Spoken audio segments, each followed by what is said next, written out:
Everyone, welcome to channel हुनर मुस्कान का।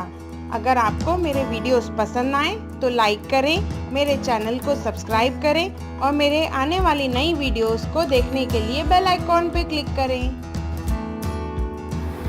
आज हम लोग बनाएंगे सिंधी फूड बी के पकोड़े। ये बहुत ही टेस्टी और बहुत ही डिलीशियस होते हैं। बी मतलब कमल ककड़ी या लोटस स्टेम भी इसे कहा जाता है। ये बहुत ही टेस्टी बनते हैं। इसके लिए हम लोग पहले लेंगे कमल ककड़ी। देखिए, ट्राई करें कि वो थोड़ा मोटा होना चाहिए। इसे अच्छे से छील लेंगे हम लोग पहले। उसके बाद इसे हम लोग 3 इंच की लेंथ में कट करेंगे,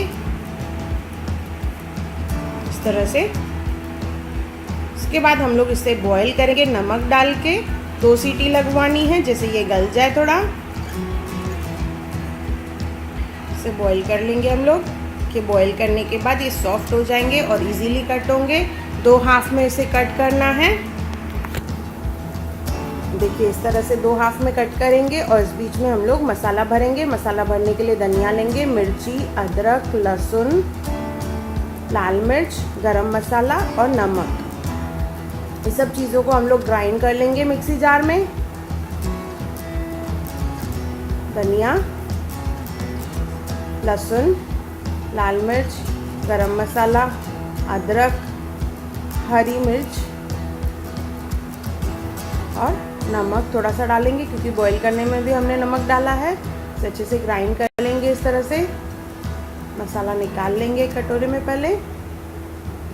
अभी ये बी में जहाँ पे कट किया हमने वहाँ पे ये मसाला फिल करना है हमें।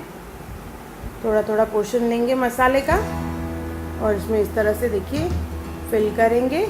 फिल करके हथेलियों की सहायता से इसे प्रेस करेंगे। जो एक्स्ट्रा मसाला बाहर निकलेगा उसे क्लीन कर लेंगे। इस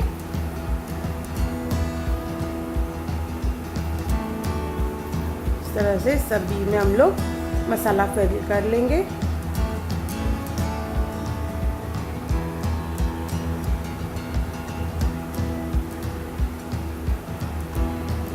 इसके बाद हम लोग इसकी कोटिंग के लिए बेसन लेंगे।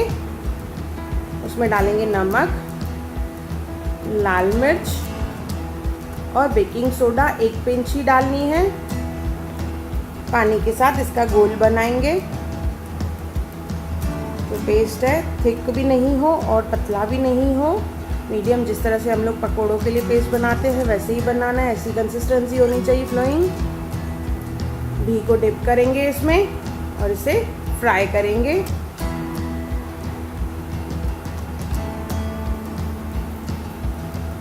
गोल्डन ब्राउन होने तक इसे फ्राई करना है।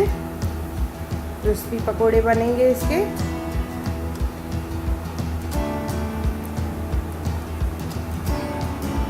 फ्राई हो चुके हैं,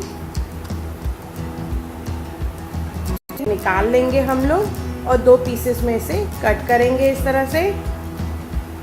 दिखने में भी सुंदर लगते हैं, खाने में भी बहुत ही टेस्टी लगते हैं। ये सिंधी फेमस डिश है भीजा पकोड़ा। बहुत टेस्टी है। एक बार ज़रूर बनाएं और मुझे कमेंट सेक्शन में ज़रूर बताएं कि आपको मेरा वीडियो कैसा लगा। और मेरा वीडियो देखने के लिए थैंक यू।